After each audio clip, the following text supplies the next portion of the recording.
Eu decidi falar de Perfect Blue. O Felipe Augusto deve estar comendo a própria perna de raiva agora. Mas eu tenho os mesmos motivos para dar prioridade para esse filme. Só que como eu não consigo ignorar o pedido dele, ainda mais porque ele pediu a review de aniversário, eu decidi fazer um outro vídeo sobre o filme que empatou. Vai ser uma rapidinha? Vai, mas vai sair em breve e eu prometo que eu abordo a maior quantidade de detalhes que eu conseguir. Agora, por que Perfect Blue?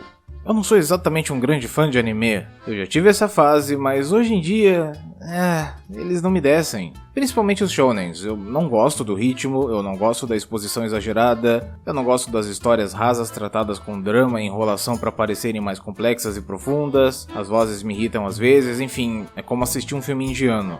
Só que eu não tô falando isso por pirraça ou preconceito, tanto é que vez ou outra eu me deparo com algumas coisas bem interessantes nesse formato. Isso sem falar em todas as boas memórias com animes que eu assisti no passado. Aliás, Shaman King é parte da minha vida, eu adoro esse anime. Mesmo ele não sendo tão bom e mesmo o mangá tendo sido abandonado, enfim, eu não quero falar sobre Shaman King aqui. O lance é que, mesmo que exista uma coisa aqui e outra ali que me incomode, eu entendo que é a forma como eles fazem e pronto. E com a mídia ocidental caindo em decadência a cada ano, eu invejo cada vez mais os fãs de mangás e animes mundo afora. Perfect Blue já é um caso bem mais fora da curva, no entanto. E eu falo isso porque ele não só é um excelente filme animado, como é um dos melhores filmes que eu já assisti na vida. E se não fosse ele ali na enquete, eu provavelmente não me importaria de estar fazendo qualquer outro vídeo sobre qualquer outro tema. Tá, e por que esse filme é tão bom? Vamos fazer diferente dessa vez, ok? Eu quero inverter algumas ordens dos temas e falar do filme de um jeito mais pessoal.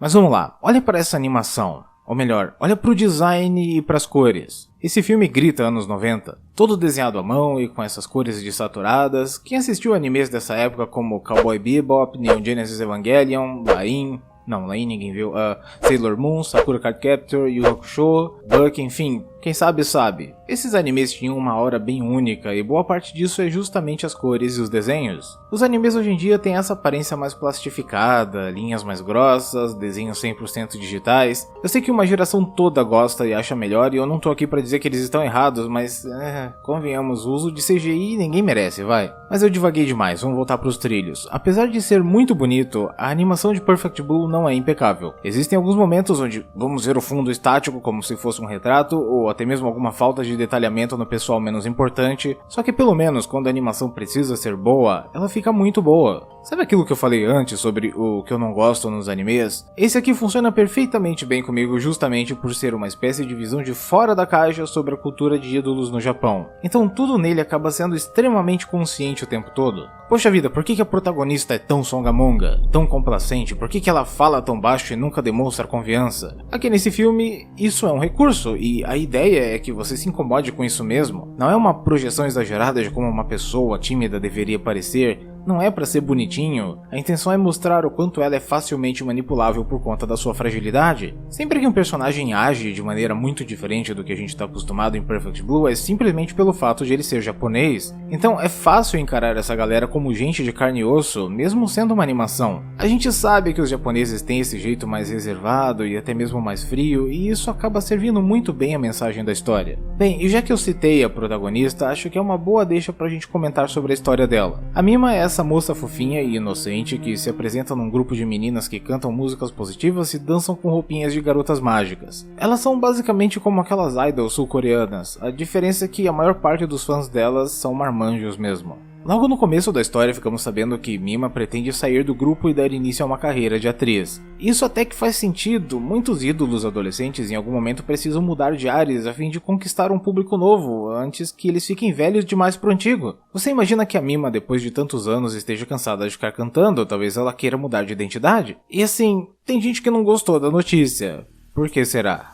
O filme possui um ritmo bem lento e consegue trabalhar várias histórias menores que vão se interligando com a da protagonista, e mesmo assim ele consegue manter a sua atenção por todo o tempo sem ficar entediante em nenhum momento. Existe um ar de tensão que não dá tempo pra gente se distrair. Parece que alguma coisa muito ruim vai acontecer a qualquer momento em qualquer cena e isso vai se intensificando a cada momento, até o ponto em que você fica tão desconectado da realidade quanto o protagonista. Se você ainda não viu esse filme, tem mais de 17 anos e gosta de terror psicológico, eu não poderia te recomendar ele mais. Eu vou entrar em spoilers no decorrer desse vídeo e eu estou te recomendando assistir ele antes. Ele supostamente está na Netflix, mas olha só que legal, ele não está disponível aqui no Brasil. No entanto, dá para encontrar ele completo e legendado no Vimeo. é só procurar lá e você acha sem problemas. A qualidade tá ok, é só entrar e assistir. Eu só quero avisar que você vai precisar de algum pouco de estômago forte em algumas cenas. Ah, e ele tá legendado. Voltando pra review, toda a base do filme é a vida da Mima. Ela, como eu disse antes, é uma moça muito ingênua. Agora, imagine alguém como ela sendo uma das pessoas mais conhecidas do país, tendo milhares de fãs e gente da mídia desesperada por um pedacinho dela. Qualquer coisa que possam publicar e fazer dinheiro. Esse filme foi feito numa época onde a internet era novidade e quase ninguém tinha. Então quando a Mima começa a navegar num site e ver que alguém está usando o seu nome, postando blog sobre a sua vida pessoal na web, ela não tem muito o que fazer para se defender. Na verdade, ela meio que não faz nada. Assim como na maioria dos outros casos que vão acontecer com ela. E essa impotência dela é tão perturbadora, e somando isso com o distanciamento e frieza dos outros personagens, sem falar nas cobranças que ela sofre, vão te deixando meio doido. A carreira de atriz decola bem devagar, e pra piorar tem um fã maluco dela que aparentemente tá querendo matá-la por ter abandonado a antiga vida de cantora pop. Tem gente falando pra ela o tempo todo o que ela tem que fazer, e acima de tudo tem essa sua perda de personalidade, que é basicamente o tema central do filme. Como a história passa toda do ponto de vista da Mima e ela começa a sofrer dessa doença psicológica que vai tirando a identidade dela, tanto ela quanto nós começamos a nos questionar se o que está acontecendo é verdade, o que é atuação e o que é abuso, porque todas essas coisas se misturam. Você nunca sabe se deve ou não levar qualquer cena desse filme a sério, já que ela tá trabalhando num drama policial que possui semelhanças com a trama do próprio filme, e a única coisa que sabemos é que quando ela está em seu apartamentozinho, tudo que acontece lá é real.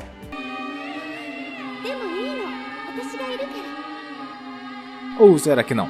Além da protagonista e do seu stalker assustador, outra personagem que vale muito a pena ser mencionada é a Rumi. Essa já foi uma idol também, mas ela deixou a carreira e trabalhou por um tempo como agente da Mima, cuidando dela até mesmo quando ela decide se tornar uma atriz. A Rumi é basicamente a única amiga que a Mima possui o filme todo, e até ela a protagonista consegue perder. E isso me leva a falar da cena mais polêmica e bizarra do filme inteiro. Como a carreira dela não tá indo lá essas coisas e gente envolvida com o seriado está morrendo aos montes, a Mima começa a fazer de tudo para fugir da sua antiga vida, sendo perseguida pelo fantasma da sua personalidade como idol. Essa fantasma é um inferno na vida dela, ela bota ela para baixo o tempo todo, a esnobando, a fazendo sentir falta de ter uma carreira de sucesso e a fazendo se sentir uma versão pior de si mesma. Por causa disso, a moça aceita fazer tudo o que lhe propõem, participando de um ensaio fotográfico para uma revista masculina e até topando fazer uma cena de no seriado. É nesse ponto em que a Rumi desiste dela e desaparece da sua vida para sempre. A cena em si é muito forte, no início existe até uma pincelada de controle que o filme tenta te dar para você não se sentir tão mal, quando o diretor diz corta e o ator que tá em cima da Mima para o que tá fazendo e até mesmo pergunta se ela tá bem, mas depois que a cena de fato começa a ser gravada, mano, sério, não tem como dizer que aquilo é atuação ou se é real, e vai se estendendo e você começa a se sentir desconfortável e cada vez mais parece um estupro real. Quando tudo acaba, você sabe que a Mima caiu num poço do qual vai ser muito difícil ela sair. Eu acho a direção desse filme espetacular, o diretor Satoshi Kon conseguiu transpor a angústia da protagonista para a realidade através de cenas extremamente bem pensadas, e tem detalhes minuciosos que, junto do roteiro de Sadayuki Murai, vão entregando muito pra gente sem a necessidade de exposição. Um detalhe que eu acho muito legal, por exemplo, é como a Mima possui um aquário com alguns peixinhos dentro, e a cena onde vemos ela alimentando eles é um dos poucos momentos do filme onde a personagem demonstra ter algum controle sobre a sua vida. Ela realmente gosta deles e eles morrem mais tarde, porque ela se esqueceu de alimentá-los. É tão simples, mas tão significativo. Não é difícil entender que Perfect Blue não aborda apenas a carreira doentia dos ídolos japoneses com os seus contratos abusivos e futilidade da indústria da mídia, como também aponta muito da hipocrisia das pessoas que se dizem fãs desses ídolos. Muito do que acontece com a Mima tem origem na demanda do conteúdo. As mesmas pessoas que passam a ver ela como uma puta depois dos ensaios é provavelmente o mesmo pessoal que alavancou as vendas da revista. E tem tanta coisa pra observar aí. Pensem bem, por que ela se vestia daquele jeito antes? Existe um motivo de fachada que é porque é bonitinho, porque é da cultura, e tem um motivo real que é a fetichização dela. Mas essa fetichização precisa vir embrulhada num pacote de puritanismo. A Mima tem que se parecer sempre com aquela garota virginal, meiga, sempre positiva e de mente inocente, porque senão isso destrói o coração dos seus fãs. Enfim, resumindo, ela é um objeto. E eu sou extremamente grato pela forma orgânica que esse filme transmite essa mensagem, sem discursos ou excesso de analogias, simples e puro terror psicológico, fazendo você ver a coisa pelo ponto de vista da vítima e confiando nos seus sentimentos para sacar uma conclusão. O mais triste e irônico é que quando ela dá ao público o que eles mais querem, eles odeiam. E eu sei que para alguns isso tudo que eu tô falando parece exagero, mas a coisa é realmente pesada para esses ídolos asiáticos. Eu poderia falar o que acontece com o pessoal do K-pop, porque é mais fácil tirar exemplos devido à popularidade absurda que o movimento tem hoje em dia, mas eu quero me manter focado no Japão aqui, então eu vou dar um exemplo de lá mesmo. Em 2013, uma cantora chamada Minami Minegishi raspou a própria cabeça em sinal de vergonha porque, adivinha só, ela foi pega saindo do apartamento de um cara.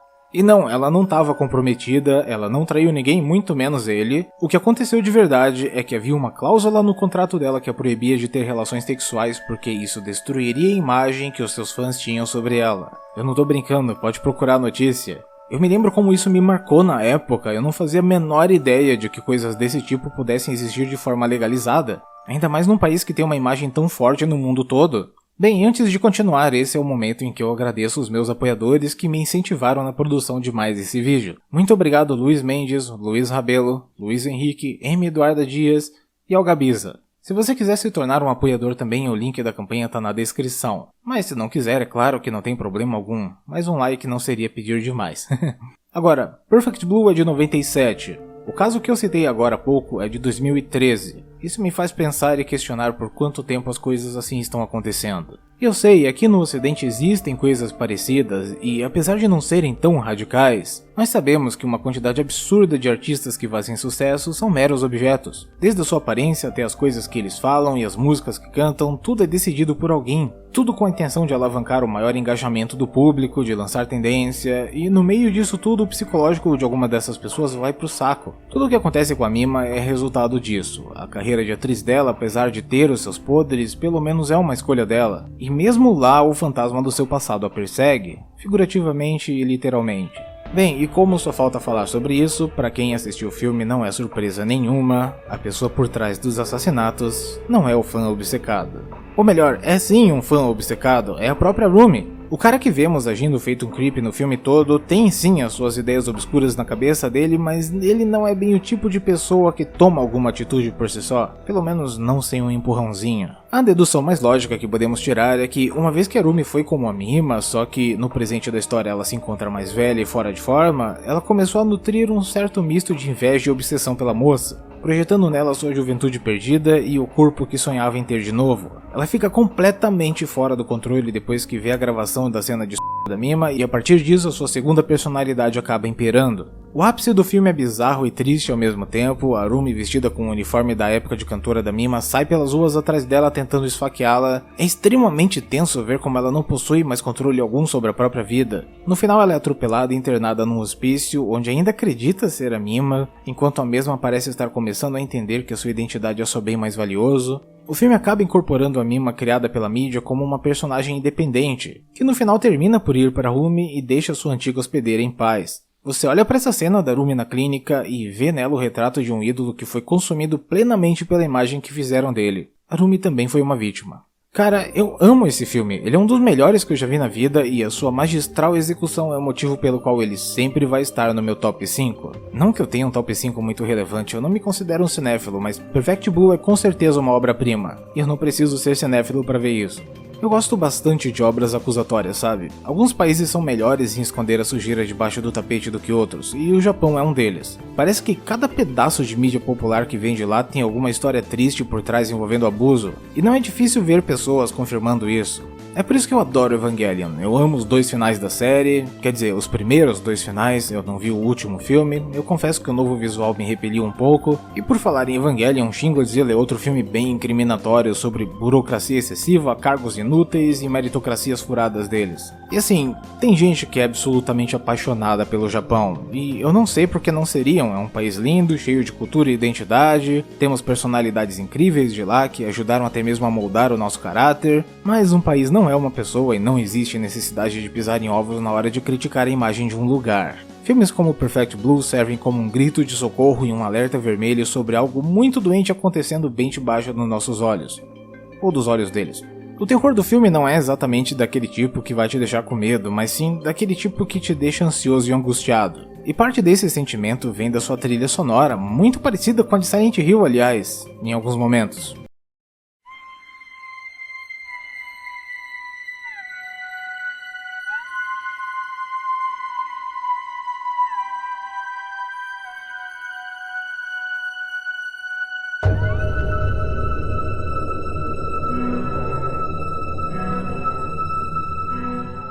Lembrando que o filme veio antes do jogo da Konami, então é possível que ele tenha talvez inspirado o Akira Yamaoka a compor algumas faixas do jogo. Mas o que importa mesmo é que a trilha sonora desse filme é outro traço genial dele e é tão essencial para ele quanto a sua direção e edição malucas. Uma curiosidade legal sobre Perfect Blue é que aqui no ocidente quem detém os direitos da imagem da obra é o diretor Darren Aronofsky, que se inspira nesse filme aqui a colar para criar elementos em seus próprios filmes. Ele usou uma cena dele no Hacking para um Sonho, filme do qual eu já falei aqui no canal antes, e parte da trama do Cisne Negro também foi tirada de Perfect Blue, mas é claro com um novo contexto e uma nova mensagem. No geral, o que se assemelha mesmo são as visões que a protagonista começa a ter durante a história. O Aronofsky nunca fez e talvez nunca venha fazer uma adaptação direta de Perfect Blue, e eu não poderia ser mais grato a ele por isso, tanto por não fazer uma versão ocidental do filme, quanto por não permitir que ninguém mais o faça. A gente não precisa de mais uma adaptação cagada de algum anime circulando por aí. Enfim, eu não tenho mais o que falar, tirando a animação que perde a qualidade às vezes, mas não é nada gritante, o filme é 10 de 10 em tudo. O tempo envelheceu ele como um ótimo vinho, a sua estética hoje é um colírio aos olhos e a sua trama doentia e frenética torna ele único e marcante. Foi bom fazer um vídeo maior do que o normal. Eu acho que eu fiz jus a esse filme com isso, eu espero que tenham gostado. Esse vídeo vai ficando por aqui. Se está chegando no canal agora, eu te convido a ver mais alguns vídeos. Quem sabe você não gosta e se inscreve. Eu vou indo nessa e até logo.